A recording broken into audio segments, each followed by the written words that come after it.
When I think about the TV show The Bear, there's really only one word that comes to mind.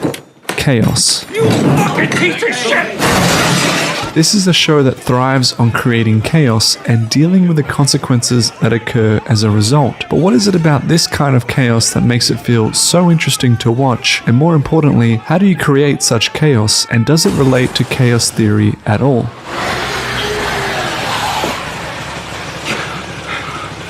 Let's start at the end. Chaos theory is not exactly the study of chaos itself, but rather how things can go from a normal state to eventually an unpredictable one. It's referred to as the butterfly effect because it explores how the tiniest of changes or differences in an initial state of a system can continue, develop, and lead to vastly different outcomes over time, making the end result near impossible or chaotic to predict. But how does this apply to the show The Bear? Well, let's take the normal or ground state as the location of the kitchen itself before anything or anyone enters its vicinity. Clearly, the kitchen is at its most ordered or peaceful state. Changes are minimal because basically nothing is going on. We know the initial state pretty well, but as most things, this isn't going to last for very long. And when the kitchen does open and a group of anxiety-driven, stress-induced, perfectionist-minded skilled chefs enters its doors, the initial state of the kitchen is going to change. Suddenly, there are now numerous variables affecting its state. From the different sections occupied by each chef to the movement of countless utensils, each change made to the kitchen begins to affect its initial state, but also its future behavior. We have no idea what is going to occur because we don't know what will happen, where things will end up, and how the kitchen will look like at the very end. But chaos theory is also about understanding how difficult it is to measure those initial changes in the system. For example, even though we could have studied the predicted patterns of each individual chef from previous days to build up an understanding of where they move and what they do to paint a statistical picture, we still wouldn't be able to know exactly how they are going to do that exact movement on this particular day. Even if we knew what recipe they had planned for that day's menu, it is almost impossible to measure their movements, state of mind, emotional levels to an exact detail to predict with 100% certainty that these are the actions that they are going to take and these are the words that they are going to say. For example, we could say safely that we know they're going to chop up this many carrots, but how much would those carrots exactly weigh to 7 or 8 or 12 decimal places? We could potentially guess one chef would be feeling understandably sadder than others because their dog died just the day before, but how do you even measure sadness as an emotion, let alone know exactly where they would be on that scale? The answer is we don't know. These details sound like it might not make a difference, but they do. And as more time goes on with more tiny changes, these minute differences could actually end up snowballing further into a bigger deal that eventually blows up. And that's what chaos theory is all about. But part of the charm in the way The Bear works is that not only is the setting or situation a perfectly prime example where a system can become chaotic, it's also an interesting reflection of how people themselves induce chaos through their words. This is a show where, yes, a lot of action and events do occur, but it's really the dialogue and the nature of the dialogue that highlights how incredibly chaotic this world can become. Let's examine this scene from episode 7 called The Review and pay close attention to the dialogue.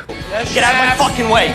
Ibra, make sandwiches! Don't stop making fucking sandwiches! The first few lines that we get are literally quite tense already. Carmy isn't using words or a tone of language that is positive, quiet, or calm, but rather is being abrasive, loud, and quite terse. He also isn't asking for Ibra to make sandwiches, but is demanding him to do so. Already the initial state of the kitchen, but more importantly, the relationships between the chefs is at a tense level. He continues to issue demands until we see the switch to the next chef in command with Sydney, who, like Carmy, is already using language that is tense and terse. But instead of just adding to the increasing demands of the kitchen, she takes a moment to sarcastically and cynically question Richie with his competency to make fries. Yes, chef.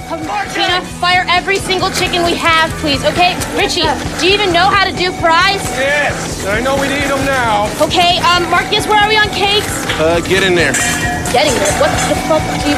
Marcus, what the fuck are you doing still working on this shit? This line of questioning turns to a moment of disbelief and shock with Marcus, the pastry chef, who is completely absorbed by making a donut instead of tending to other more pressing matters of the kitchen. So within a space of 45 seconds, we have gone from conversations that have been about demanding actions and issuing orders aggressively to snarky cynicism and negative digs at people's competency to being completely irritated, annoyed, and shocked by the seemingly stupidity of others. The worst part about this is that it's not even the whole scene, let alone the entire episode, which continues to build and build upon the tension of the room and characters. What I also love about this episode, like most others, is that the dialogue is almost never ending and sometimes overlapping. There is just such a flurry of words that continue to go on and that come around from so many different characters who all together bombard you with so many lines of aggression that you too feel the tension acted on yourself. It's absolute madness, and instead of getting action from people doing things, it's action from dialogue that is usually caused by characters not actually doing things or not doing things right. What this means is that I don't watch The Bear to see an explosion from an actual boiling pot. I watch it because I'm nervous to see an explosion from a character's chaotic outburst. The dialogue in The Bear never seems to take a break, or at least it doesn't do so in these moments where chaos is being created. Like chaos theory, the drama from the scene is created by an environment that is inherently difficult to measure and predict with absolute certainty, and that is fueled by the characters of that environment that introduce tiny changes that build up tension until it reaches a boiling point. We can see the individual moments happening as they occur, and we understand why they do so because, like chaos theory, there's almost a deterministic nature about them, but we can't pinpoint exactly what is happening in each moment with absolute precision. And more importantly, we have no idea where each moment of tension, where each course of inaction, and where each line of dialogue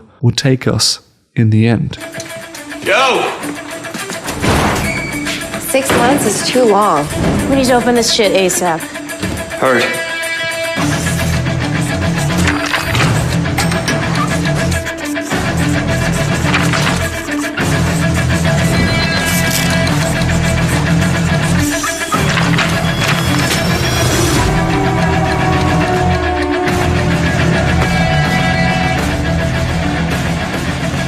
Is this a terrible idea?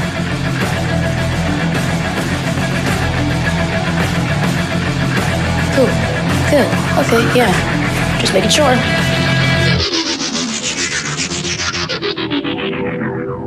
Get us!